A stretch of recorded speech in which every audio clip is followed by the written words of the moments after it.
नमस्कार दोस्तों, आप सुन रहे हैं महात्मा बुद्ध के जीवन की कथा का तीसरा भाग। सिद्धार्थ हर चीज जानने को बड़े उत्सुक थे।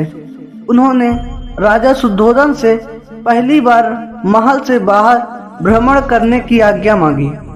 महाराज ने आदेश दे दिया कि उनके रास्ते में कोई भी भूखा, भिखारी, रोगी यह सब नहीं आने चाहिए जिससे वह प्रभावित न हो। जिसके बाद सिद्धार्थ अपने बचपन के साथी के साथ भ्रमण पर निकल पड़े। भ्रमण के दौरान उन्होंने मार्ग में जो कुछ भी देखा उससे उनके जीवन की दिशा ही बदल गई। राजकुमार सिद्धार्थ के सामने एक वृद्ध व्यक्ति था। राजकुमार घोड़े पर सवार होकर घोड़े की सवारी कर रहे थे।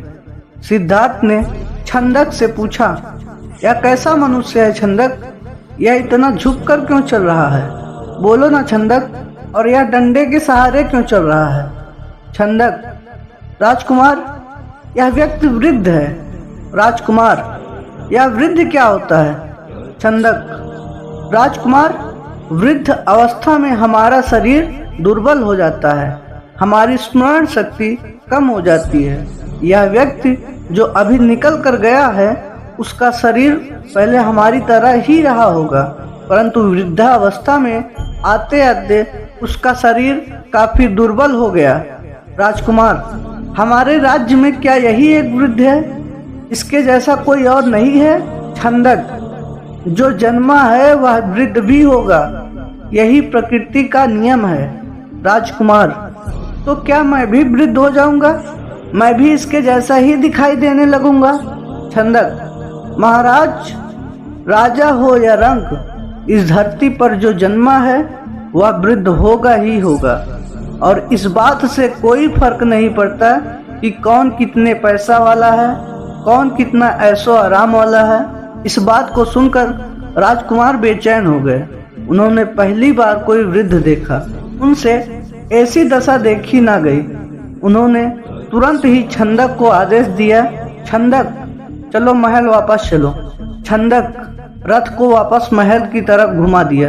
आप अंदाजा लगा सकते हैं कि राजकुमार ऐसा जीवन जी रहे हैं जिससे उन्हें पता नहीं था कि बुढ़ापा भी जीवन का एक हिस्सा है। ऐसे ही सिद्धार्थ के जीवन में कई ऐसे मौके आए जिनसे उन्हें समय समय पर रोगों, बीमारियों और जीवन की सच्चाई का पता चलता रहा। दूसरी बार सिद्धार्थ जब बगीचे की सैर करने निकले तो उनकी आंखों के आगे एक रोगी आ गया।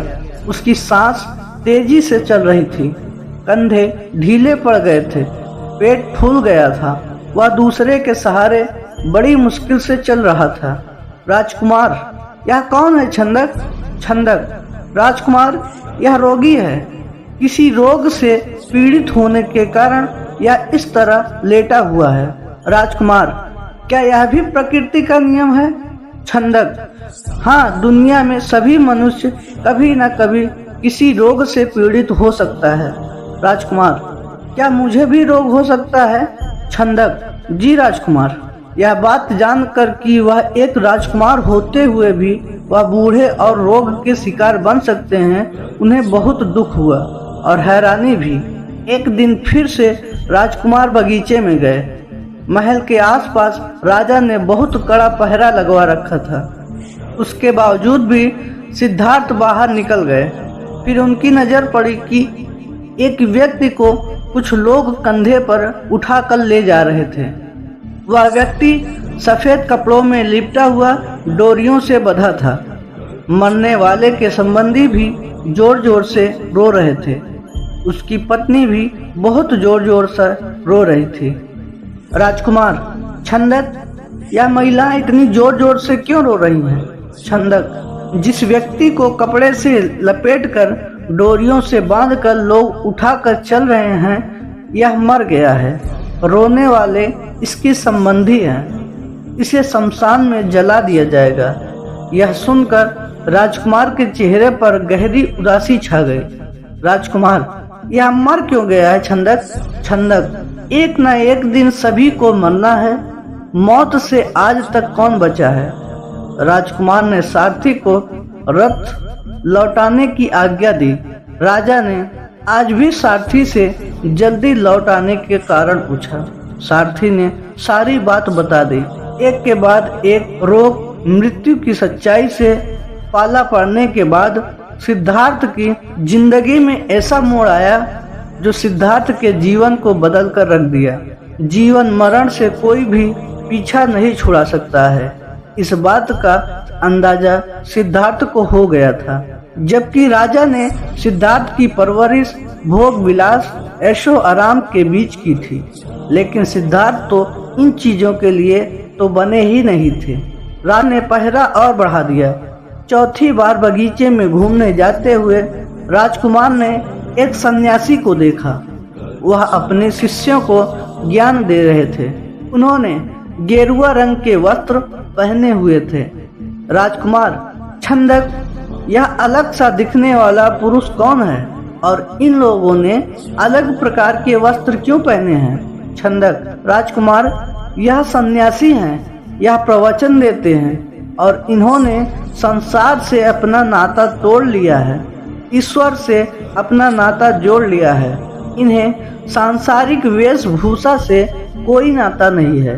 राजकुमार, यह सन्यासी क्या होता है? छंदक, शांति पाने के लिए और उसका लाभ दूसरों को देने के लिए और फिर से उसके बाद दोबारा उसका संचय करने के लिए यह सन्यासी बने हैं।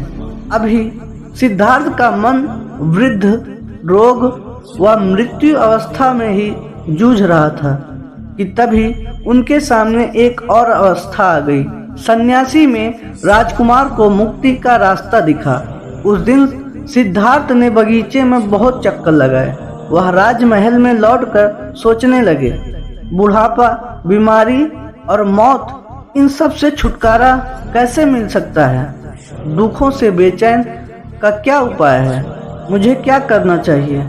मैं भी इनकी तरह सन्यासी क्यों ना बनूं? राजकुमार, छंदक, मैं भी सन्यासी बनूंगा। मैं भी सन्यास के साथ भिक्षा लूंगा। छंदक, यह क्या कह रहे हैं? राजकुमार, मैं भी गृह त्याग करूंगा और मैं भी सन्यासी बनूंगा। सिद्धार्थ के इसी फैसले को रोकने के लिए राजा ने क्या कुछ नहीं किया था। सिद्धार्थ को कभी भी दुख के करीब भी नहीं लाया गया था। राजा शुद्धोधन के पूरी कोशिश करने के बाद भी ऐसा समय आ ही गया। सिद्धार्थ का विवाह भी हो चुका था।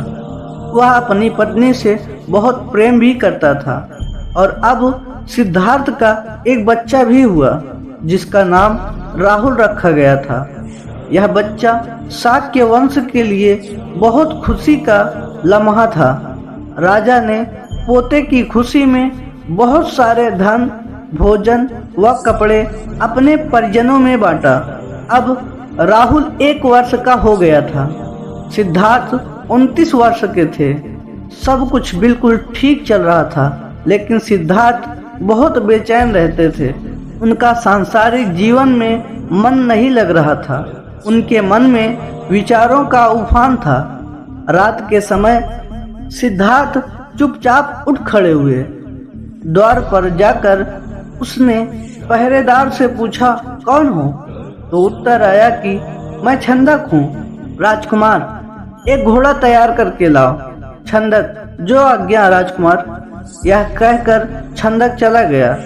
छंदक समझ गया था कि राजकुमार सिद्धार्थ का आज महल में आखिरी दिन है। फिर भी उसने राजकुमार से कुछ नहीं कहा और उनकी आज्ञा का पालन किया। सिद्धार्थ ने सोचा, सदा के लिए राजमहल छोड़ने से पहले एक बार बेटे का मुंह तो देख लूं। यशोधरा के पलंग के पास जा खड़े हुए। वह अपने कमरे में सोई हुई थी और उनके बगल में उनका बेटा राहुल भी सोया हुआ था। राहुल कुछ इस तरह से सो रहा था कि उसका मुंह ढका हुआ था। सिद्धार्थ उसको देख नहीं पा रहे थे। सिद्धार्थ ने सोचा, यदि मैं यशोधरा का हाथ हटाकर राहुल का मुंह देखने का प्रयत्न करूंगा तो वह जाग जाएगी, इसलिए अभी पुत्र का मुंह नहीं देखूंगा।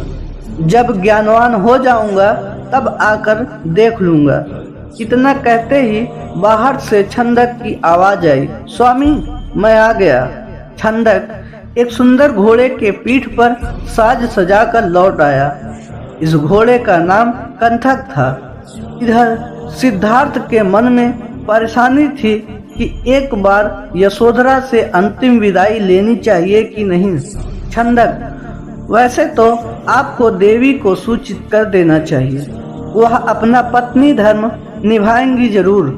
राजकुमार संन्यास लेना मेरा फैसला है, मैं उसको या राहुल को कैसे परेशान कर सकता हूँ। छंदक तो आपके जाने के बाद देवी को आपसे बहुत शिकायतें रहेंगी, तब कैसा लगेगा आपको।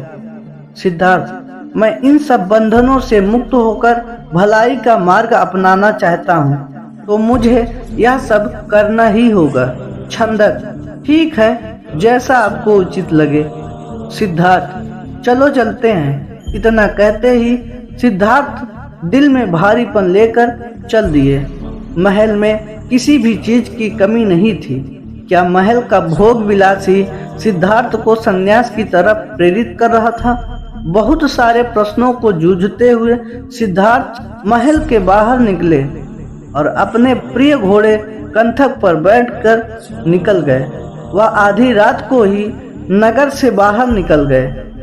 क्या जाते जाते यशोधरा के मन में बहुत सारे प्रश्न छोड़ गए।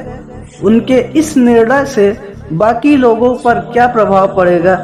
क्या जिसे पाने की चाहत में वह गए उन्हें मिलेगा।